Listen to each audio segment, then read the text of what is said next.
Hey up and welcome to another episode of Last Cast. Today you join me back at Monkton Pools again, a bit later on in the year, and we're on the Match Lake today.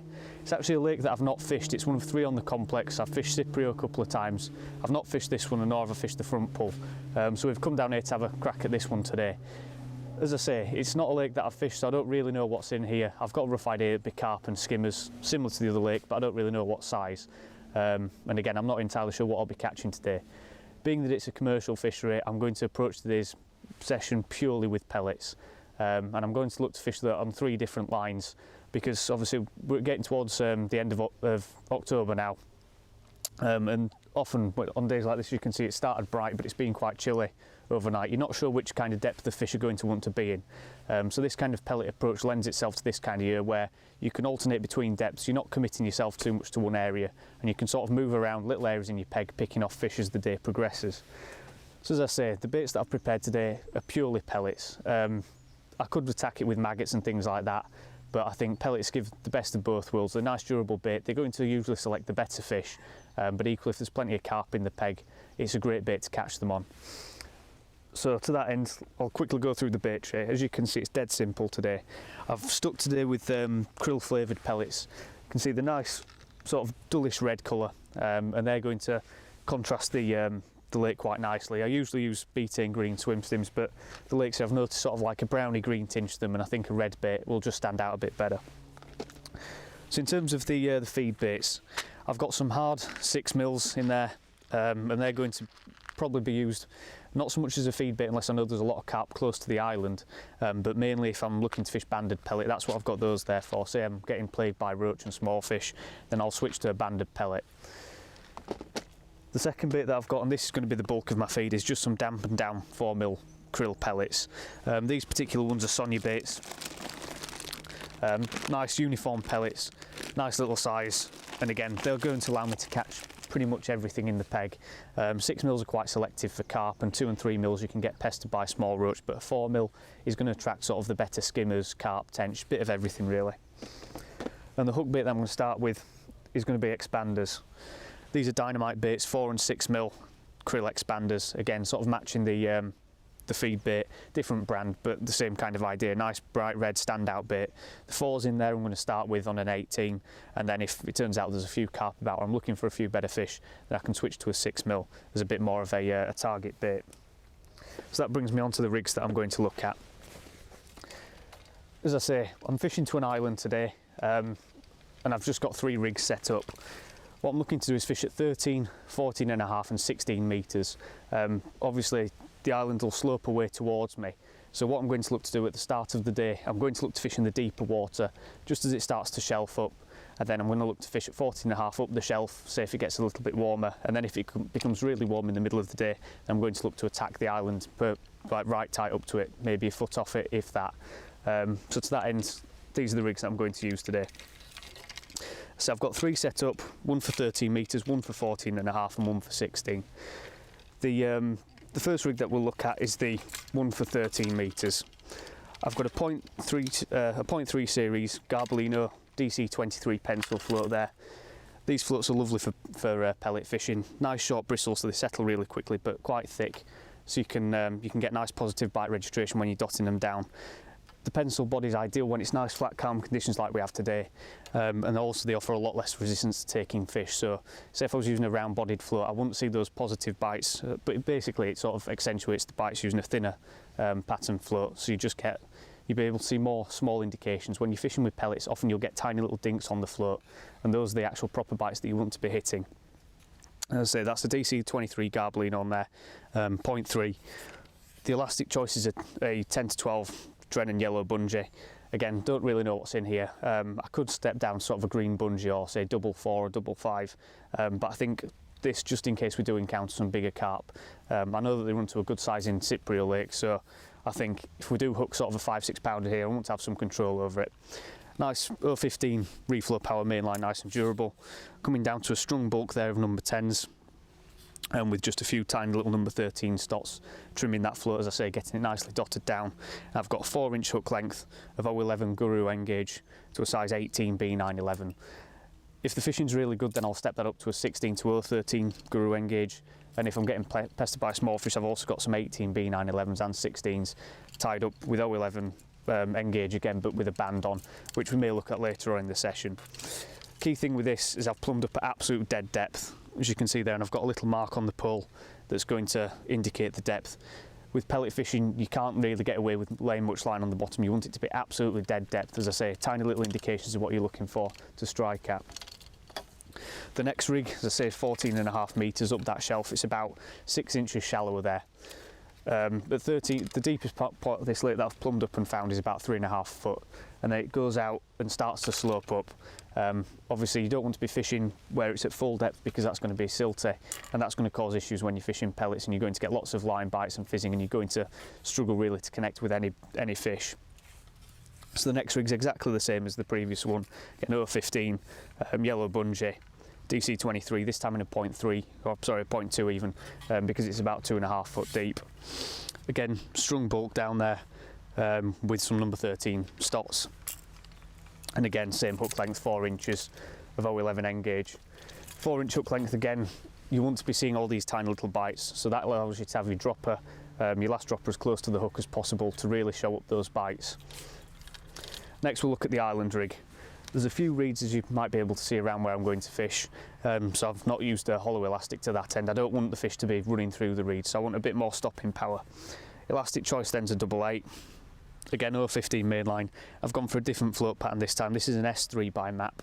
Nice, short, stubby pattern, thicker bristle. Obviously, when you're fishing tight to islands, the light's a bit dappled, so you're going to struggle to see finer bristle floats like those DC23s. And also, you're going to get a lot of fish swirling and fizzing and a lot of movement, basically. So you want a thick bristle that's going to stay nice and stable when those fish are wafting the baits around on the bottom. Nice fiberglass stem and nice and strong as well, so it's going to sit fairly quick, but again, a bit of robustness just in case they do run along that far bank. The bottom end of the rig's pretty much identical to the other two. The only thing is I've got the strung bulk again of 10s, 4 inch hook length, but this time that's 013 engaged to a size 16 B911. Just a bit more purchase on the fish if I do need to pull them out away from any snags. So as I say, that's plumbed up just slightly over dead depth, maybe about 5 mil over. Just to allow me to drag a tiny little bit of line on the bottom. If I'm getting pestered by a lot of line bites and false indications on that rig, then I'll switch to a banded pellet and put that maybe about an inch of line on the deck. But as I say, we're just going to see how the day progresses. As I say, the plan today is to start on the deeper rig at 13 metres and then hopefully push the fish up the shelf. Feeding wise today, I'm going to keep things dead simple. I'm not going to cup in any bait because I don't think I want to commit to any one area of the peg. Sorry. If I put in a lot of bait and then they don't turn up on there, then I've effectively ruined the peg. So what I'm looking to do is introduce maybe 5 or 6 pellets, maybe 10 at tops, using these small MAP cad pots. And I've got the medium size there and the small. I'm going to start on the smallest and then maybe step up to the medium if it starts to fish well towards the mid part or the end of the day. But initially I'm just going to put in a few pellets and look to try and get bites quickly, trying to catch fish one at a time. Not trying to build the peg as such, I'm just trying to catch one fish and then think about the next one afterwards. Again, if that's the thing with this time of year, the fish aren't going to be actively and aggressively sitting over quantities of bait. They're going to be looking to pick up a few bits, and you need to maximise the chance of them picking up your hook bait. So by feeding maybe 5 or 10 4mm pellets and using a 4mm expander on the hook, then I've got a 1 in 10 chance of getting a bite. Say if I've cupped in, say a ball of 4mm pellets, that might be 50, 60 pellets in there, and then obviously your chance of getting a bite are narrowed, because it'd be something like 50 or 60 to 1. That's the idea of thinking behind this this style of approach to pellet fishing. So I say that's everything looked at with the baits and the rigs. You can see the peg behind us, it's pretty much exactly 16 metres to the island, so that's why I've gone to that distance. If it was narrower, I wouldn't look to fish quite as far. And that's basically a dead simple way of fishing, and hopefully we can put it into practice today and show you how we go about it and put a few fish on the bank. Right, so I'm ready for the first cast of the day.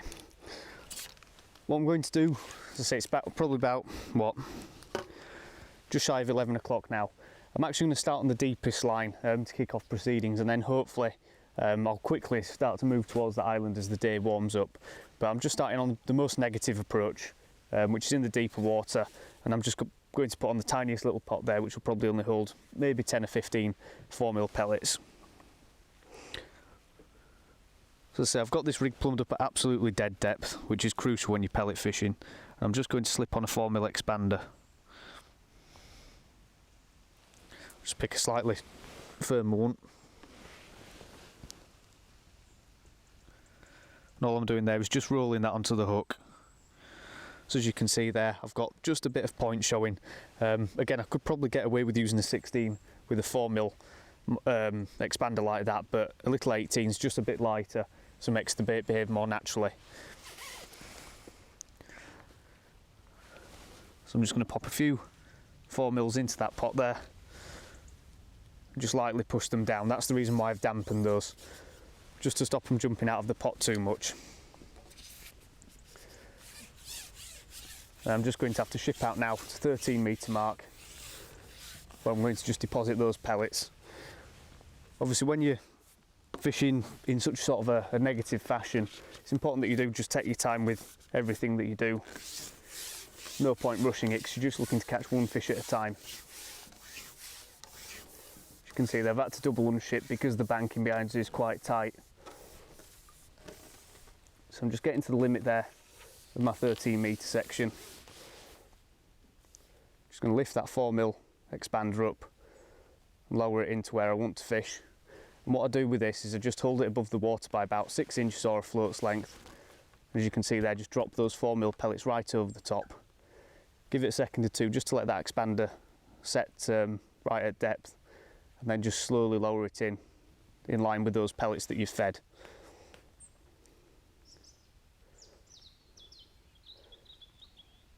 Just get that float to sit nicely, and then you've got the entire rig set, and that bait should be, your hook bait should just be sat amongst those 4mm hard pellets. Again, because I've softened them down, they will look a little bit more like an expander, so hopefully that should make the fish more confident in picking them up.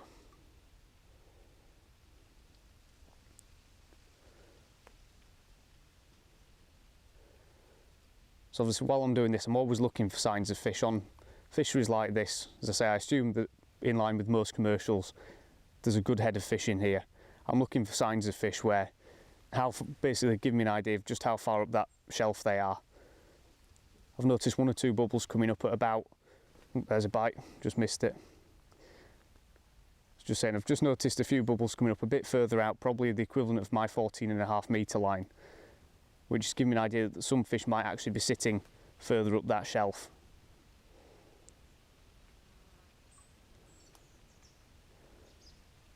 I would expect as the day goes on that the fish will move closer and closer to that island, both away from where I'm fishing and away from the disturbance, but also they'll move into that shallower water, which is warming up quicker.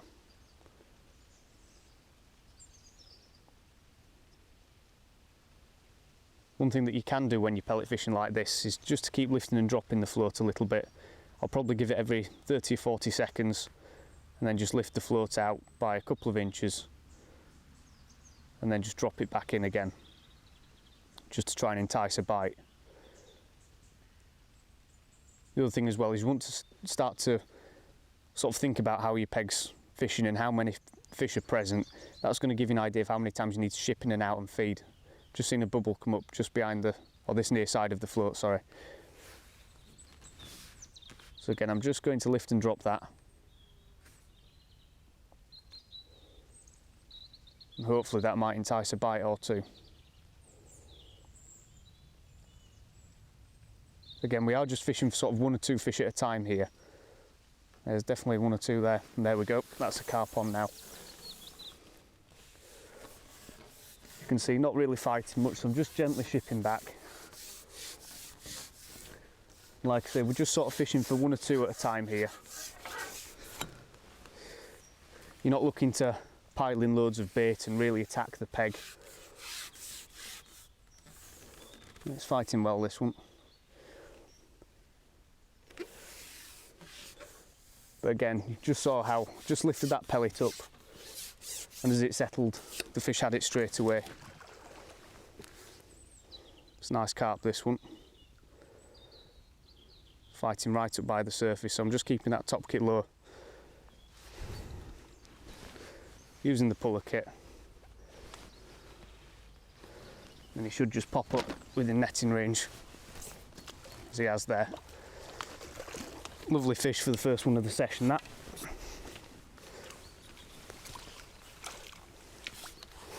You can see really chunky carp. Just get the net out the trees. We'll just slip the hook out of him. Once he calms down, it's very lively actually, this one. Didn't really scrap too much at the start when I hooked him. Didn't take long. As you can see, just nailed in the top lip, that one. Just pop that hook out the way. There you go, gorgeous. If he'll behave. Gorgeous mirror carp there to start off the session. Didn't take long at all, that. So we'll get him popped back and hopefully we'll have a few more.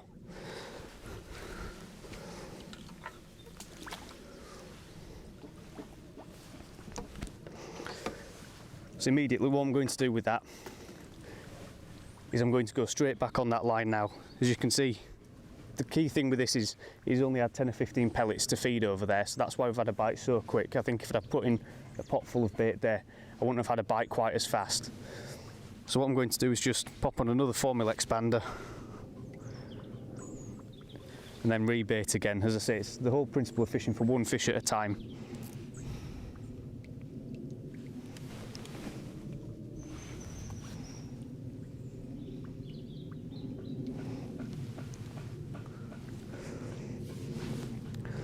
There you go again, just a few 4mm pellets. Just gently press those into the pot there. And these pellets do go really nice and tacky when you've wetted them ever so slightly, so they do stick really well in the pot, stopping you from having them jump out. You might have just seen there, a few more bubbles came up over where I've been fishing, so hopefully it shouldn't take long to get another bite there. So same again, nice and steady process. No point rushing to get out there, because at this time of year, especially in match conditions, it's definitely not a fish race.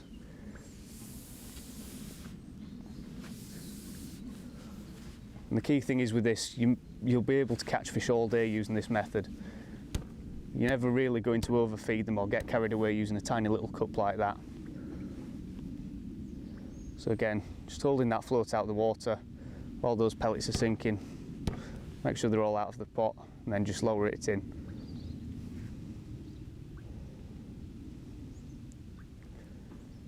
Again, you might have been able to see on the camera just how quick that bite was, as in how fast the float shot under, again using really sensitive rigs and things like that.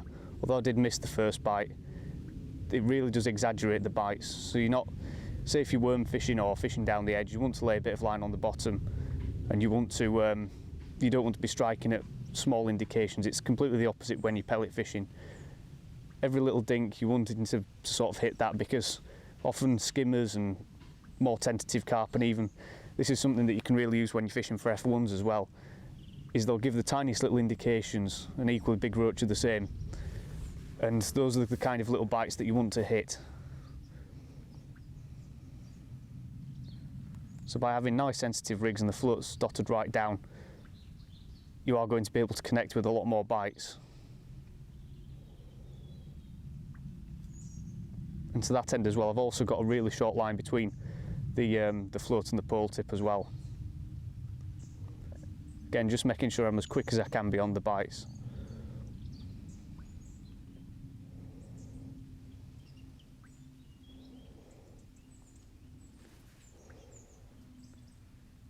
So I think after that first fish, it's looking like I might have to keep the hook bait nice and active today, lifting and dropping.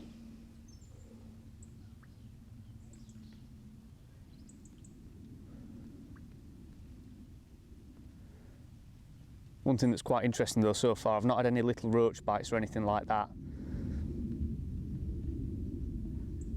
Again, by just feeding small amounts of bait like that, sometimes you can sort of detract from the roach. Say if I was feeding micros in a bigger pot, you can often get a lot of roach in the peg.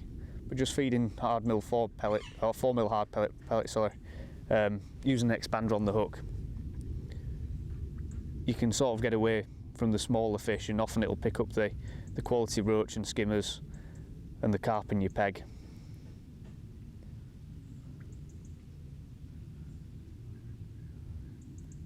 So So say with this, I've not had a bite in probably about a minute or so.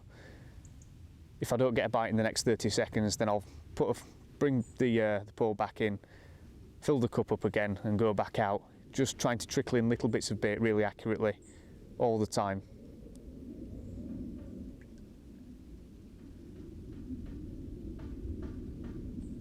It's sort of a similar principle in a way to method feeder fishing is this, with just a small parcel of bait with your hook bait right in the middle. And in the same way, when you're method feeder fishing, you want to be casting quite regularly. You want to be doing the same with this, taking the pole in and out and just introducing tiny amounts of bait fairly regularly, which is slowly going to build the peg until you start getting plenty of bites. So I'll just give it another couple of seconds, another lift and drop, and then I'll bring that pole back in, fill the cup up, and again just repeat the process, and hopefully as the day goes on I may look to step up in size with the pole pots and perhaps even go a bit further out. Right, I've just hooked a fish now. Not sure what this is yet, I think it's a skimmer. Again, this is just on the second chuck. You can see using a nice soft elastic like that means that it's effective for all sizes of fish. That first carp is perfect for that. I'm not entirely sure what this is, as I say, yet. Interesting though, what I've seen while I've been fishing out there on that second chuck is there's been a couple of little bubbles coming up at sort of 14.5 metres just down the peg a little bit, and it is a skimmer. So it might be that there's a few carp further out. Again, over this line that I've fed, lovely skimmer that. Had a couple of little indications, as I say, they may well be roach and skimmers. And just after hooking one, clearly that's what they were. Lovely fish again, this time of year.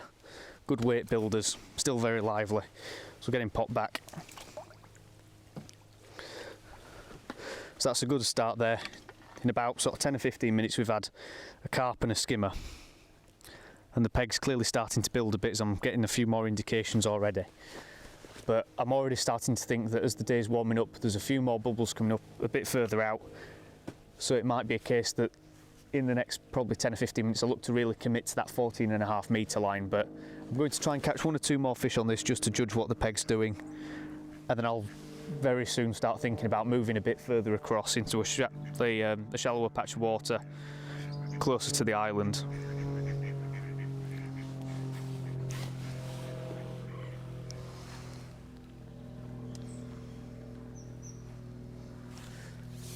Getting just 10 or 12 pellets in there, chipping out nice and carefully.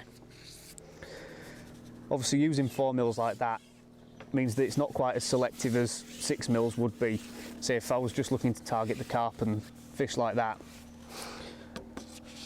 So using 4mm allows me to catch everything. Again, this time of year in a match, it might be the case that the carp don't want to feed or you're struggling in your peg. And by not committing with 6mm, you're not going to overfeed the fish.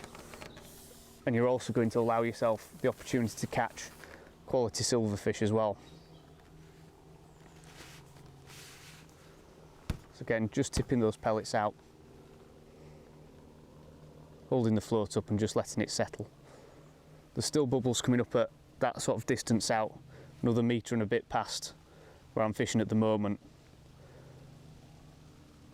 So while I'm seeing those kind of signs of fish, I'm thinking even more so about moving to that 14.5 metre line where it's about 6 inches shallower. And again, because I've not really committed to this area of the peg, or this line, sorry, I'm not actually going to be sort of splitting the fish as much. So far this session I've probably only fed the best part of maybe 30 or 40 pellets on this one line. There's a bite, just missed it. Which means that I've not really committed to it. I've had 2 fish off it as well, which is a good start. But it means that if I do look to fish that 14.5 metre line, I'm not going to be splitting the fish in my peg. The fish that are already on this line will move into that shallower water closer to the island where there's a bit more feed going in. Rather than having sat in one area and being overfed or whatever it may be, I'm keeping all the fish in my peg in one area up towards that far bank slope. and then hopefully as the day goes on I'll be able to pick fish off at various depths around there.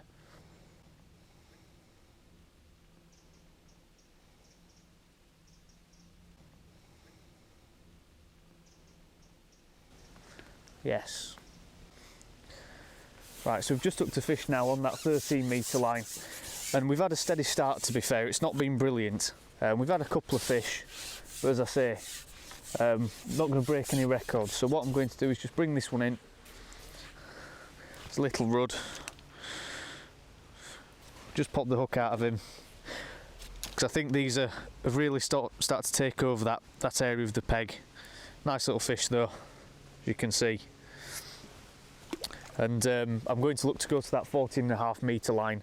I think what I'm going to do is probably attack it with a bigger pot of bait. There's been a few bubbles coming up there earlier. So what I'm going to do is fish one of the medium MAP pots and try and put a bit more bait in there, and hopefully that's going to encourage the carp to feed. Right, so as I say, I've had a switch over and you can see I've got a larger pot on this rig.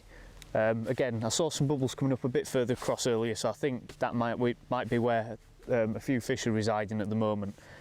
And because I've not committed to that 13 metre line, I've barely really fed any bait. Those fish that are there, or were there, they're not going to be overfed, and they're going to be more inclined to move up the shelf towards where I'm going to put in some more bait. So that's my plan of attack now. As I say, the rig's exactly the same except a 0.2 float, so I'm just going to slip another 4mm expander onto that size 18. Again, I've had that rud on that nearer line, but again, because it's not a line that I've actually fed across there at 14.5 metres, I'm not too worried about the small fish being present. I just want to get bites and try and identify what fish are there. So as you can see there, that pot holds plenty of bait, and hopefully that's going to encourage a few carp to settle. What I've identified is that there's not a massive amount of fish in front of me today, so I think it's going to be a case now of actually feeding a bit of bait and waiting for bites. I've had a few little indications, but not enough to tell me that there's plenty of carp in front of me, so to that end I need to draw a few fish and get them to settle a little bit. So by using a pot of that size, again, I'm not going to go overfeeding the fish, but hopefully it should encourage a few to move in and settle and just really attract a few more fish into the peg. So same again, nice and steady, shipping out to the end of the 14.5 metre section. And as I said earlier, using that exact same far bank marker, just going to get to that distance and pop those pellets in. Just a gentle tap and all those pellets will be deposited.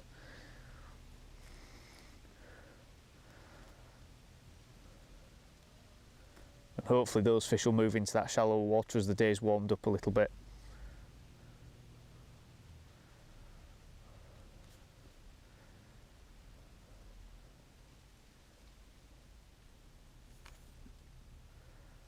It's exactly the same. I think those pellets are just about reaching bottom, so I'm just going to lift that float up and let it settle over them.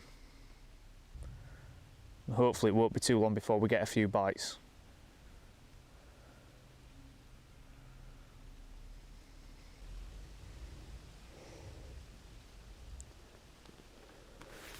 Right, so there's a fish now on that 14.5 metre line. Definitely a carp, this one. That was only on the second put-in on that line after I'd put in that second pot of micros, or sorry, 4mm pellets even. I'm just going to have to try and pull him a little bit harder to try and get him out from the reed bed on that far bank.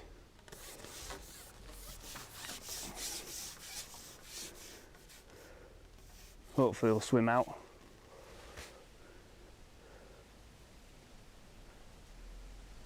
Going to have to give him a second or two because I think he's snagged himself a little bit. That fish was almost straight away there. Really quick response, just move into that shallower water. Try and give him a bit of slack line to swim out. And as I say, that was a very quick response from that fish.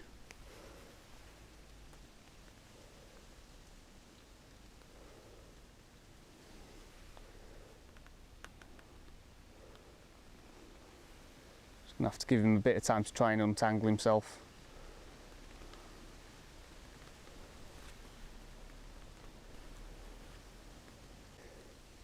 there we go. Right, so that took us a second or two there just to get the fish out. Just had to wait for him to swim out with a bit of slack line. I think in the process he's tired himself out a little bit. But as I say, that was really quick after potting that bait in there. It's only a small carp, still a nice fish nonetheless.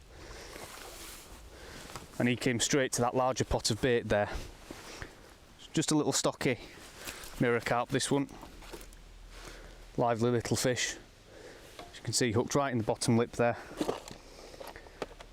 But definitely moving into that shallower water there has really paid dividends. We've had that fish within probably about a minute or so, whereas for the other line it took about probably 5 or 10 minutes to get a bite. So we'll get him popped back and hopefully we'll start to get into a few fish now on that 14.5 metre line.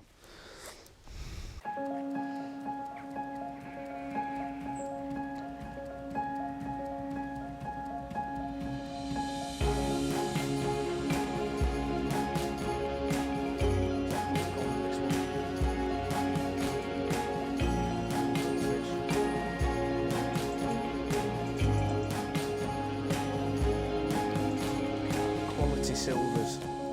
That's quite a nice roach, that.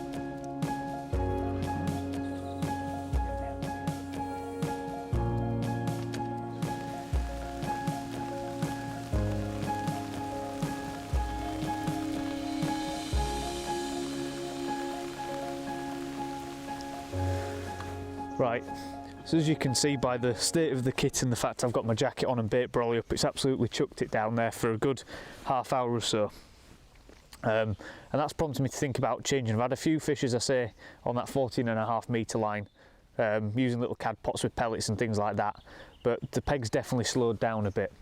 And what I think is going to happen is obviously the fish are not going to be on that far bank now because it's been quite a cold rain, and I think those fish are going to move onto the deck again. So my plan is to actually wetten down the micros, as you can see there, or the 4 mils I should say, and I'm going to feed these nuggets on both the 13 metre line that I plumbed up and the 14 metre line, sorry, the 14.5 metre line. What I'm also going to do with that is move it away from the 13 metre line, so off to the left a bit. I've just plumbed up there and made sure it's exactly the same depth. So that's my plan now, is to actually feed 2 lines, and obviously the day's wearing on again and the fish should hopefully come on the feed, and I think where they will feed is in that slightly deeper water, so I think by doing this and rotating these 2 swims I might be able to get a few fish going. Again, because I haven't really committed as such using the cad pot feeding sort of method, then it's not a case of me wrecking the swim. So it gives me that option, like with this, to sort of push the peg a little bit more, get a bit more bait down there, and hopefully get the fish feeding a bit more aggressively and up that level of competition. So as I say, I'm just going to pop this one on that 14.5 metre line. I've plumbed up and it's probably about 2 or 3 metres to the left of where I was fishing originally. So I'm just shipping that out there now, up to that marker, and so there's sort of a feature there with the rush bed, and I'm just popping that little nugget in there of those 4 mil pellets. What I've also done with the top kits is I've removed the cad pots as well, because I think if I'm feeding like this, I'm looking to get those fish absolutely pinned down on the bottom. So if I'm introducing small amounts of feed through the upper layers of the water on top of their heads, I don't think that that's going to be quite beneficial to me. And I think what's going to happen if I do that is those fish are going to come up in the water and create issues with line bites. So on this 13 metre line, I'm just going to put in a few expanders into the pot as well, just as hook bait samples, just to give a bit of variation in the 2 lines.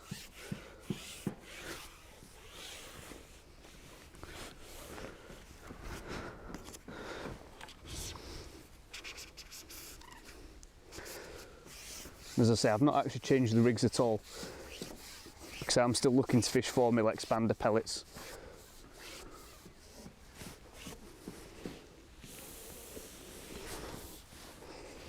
So again, just getting to the end of that 13 metre section, line up with my far bank marker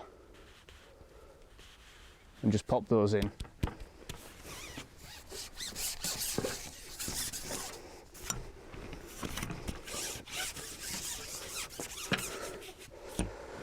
and hopefully with a bit of luck those fish will actually settle over those 2 lines. I'm going to give it a couple of minutes and just let them settle, or I'll just tweak the rigs a little bit, and then hopefully those fish will settle over those 2 lines, and for the last couple of hours of the session I'll be able to rotate the 2 and pick off a few more fish, hopefully better quality fish as well.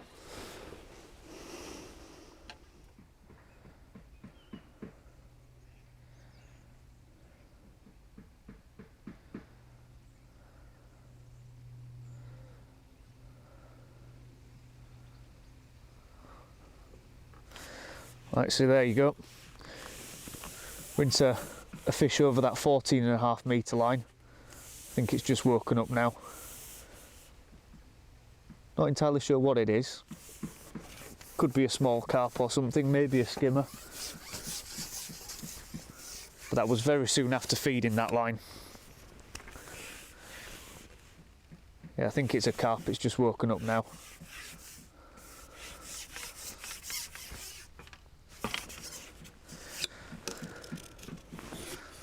Just going to use the puller kit. Yeah, he's not a monster. One of these stockies.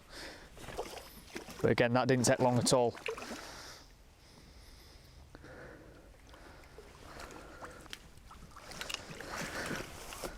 Yep, hook's just dropped out in the net as well, so he must have been very lightly hooked. Just see if we can hold him up for camera. Pop that out of the way. Only a small fish, but again, absolutely mint condition. See if he'll behave for us. There you go. Another lovely little fish on the pellets. So get him popped back, and I think what I'll do is actually have another go over that line just to see if there's any more fish down there. So what I did there, as I say, I've just refed that 13 metre line, but I also decided just to put a couple of pellets in over that 14.5 metre line just before I fished it, and straight away that's yielded a fish. So I think they are coming to small amounts of bait on each line, but that was quite a quick response, so I'm happy with that. So as I say, I'm going to have a look over that line again, and hopefully might be able to get another one.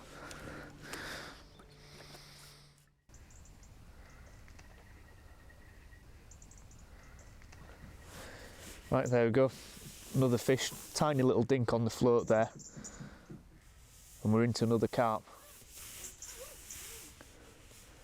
And didn't take too long that, but as I say, straight away I'm going to think about refeeding this line, hopefully after I land this fish.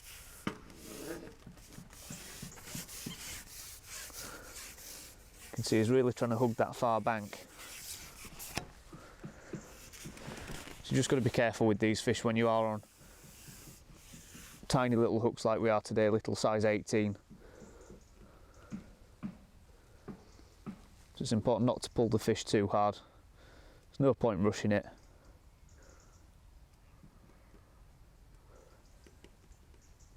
One thing that I have noticed today, all the carp that I have hooked really do seem to know the lake well in terms of where the snags are and where they need to try and get to try and shed a hook. This one's doing exactly the same, going right down this near margin. Hopefully I can just keep him away from the snags. I don't think it's a massive fish.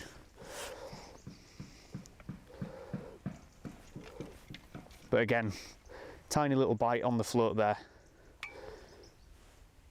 And just a gentle lift and you do hook into these fish. As soon as they feel a little bit of resistance, they'll bolt off and set the hook for you. So you don't need to strike too hard.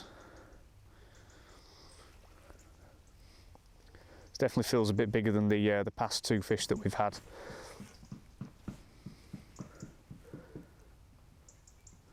again, it's just a case of making sure you tire them out. Again, just using soft elastics like this is perfect for that.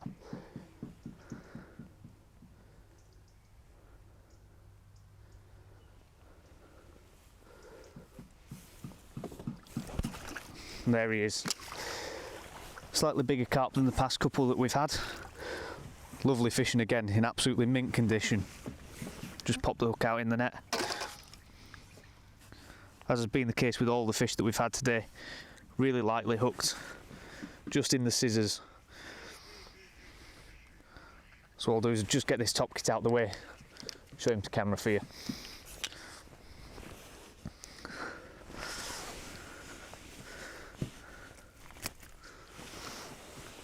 So there you go, another, if we can just hold him up. Lovely little carp from Monkton Pools. So we'll get him popped back.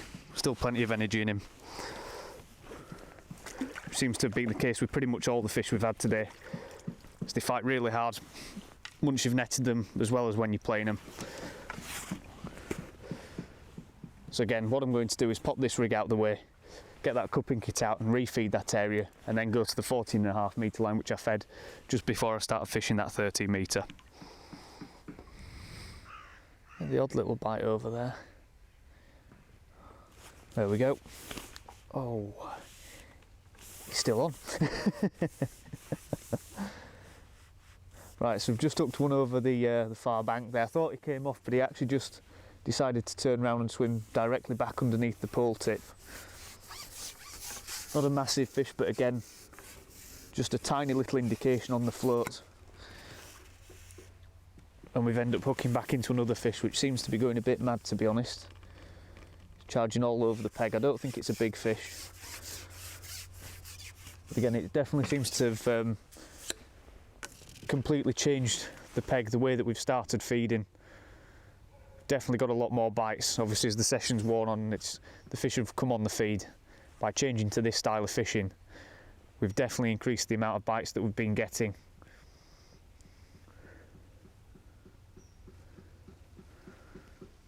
He's really trying to go around to the snags to my right hand side. See, he's absolutely flying about this one. I'm not sure whether he's fairly hooked, because it was quite a funny bite.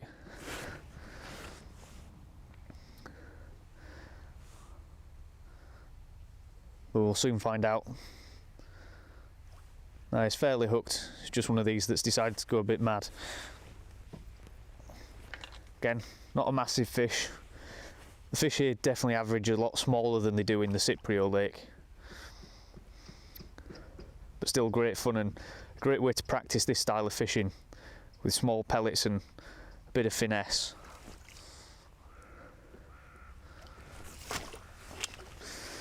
There we go, he's in the net. Slightly chunky little fish this one, but again, you can see absolutely nailed in the top lip there. Gorgeous fish.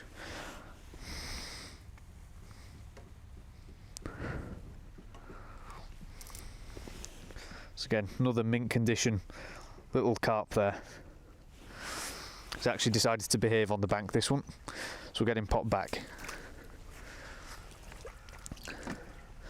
And once again, I'm going to top up that line. I'm actually going to increase the amount of feed now and actually put in a bit more pellets in a slightly bigger nugget of them on that line, because I definitely think as the session's drawing on a little bit, that the fish will really start to feed more aggressively now. And obviously, all the while I've been fishing on that line, the 13 metre line which I've fed has been settling, and hopefully there'll be a couple of carp there lined up for us to catch straight away. So I'll get these fed into the peg, as you can see. And then again, hopefully we'll get into a couple more fish.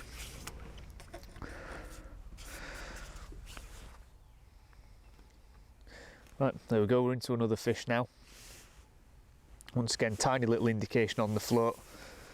Just a very light little dip. And I think what we'll probably do, because we're starting to lose the light, is I think we'll call this the last of the session.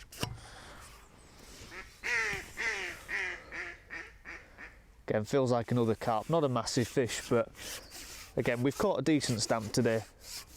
As I say, they're definitely not the size in here as they are in the Cyprio Lake, which I found out. So luckily, starting light I think was probably the right way to go. So I think I've judged the kit right for today's session.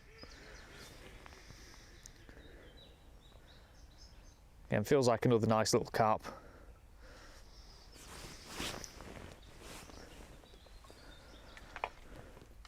Obviously today we've had to work our way around the peg a little bit, trying to get bites until the fish really have started to feed in the latter parts of the session.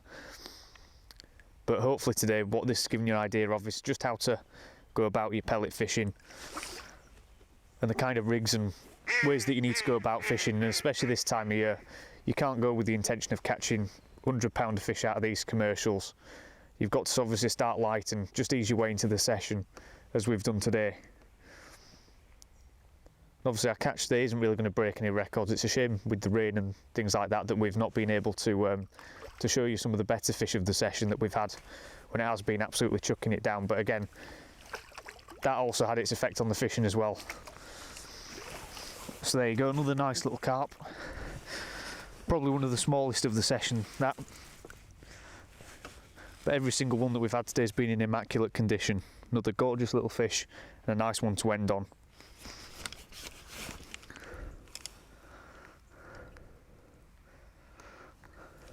So as I say, we'll get him popped back and then we'll conclude the session. Right, so we've just had that last fish there, and I think it's about time we called it a day as we're starting to lose the light now a bit earlier. We've had a fantastic little session here today at Monkton Pools, just purely using pellets and trying to pick off a few fish during the day. As you can see, the conditions have been changeable, and that sort of forced our hand in terms of where we've had to go in the peg to catch fish, and obviously starting negative has meant we've been able to chop and change throughout the course of the day, and then towards the end really up the ante and start to introduce a bit more bait and try and catch a few more fish. So again, hopefully the things that we've covered today in today's session, in terms of like the rigs and things like that and the way to approach pellet fishing, might be able to translate into some of your pellet fishing on your local commercial. So as always, hopefully it's been of some use to you. Thanks for watching, don't forget to subscribe, and we'll see you on that next episode.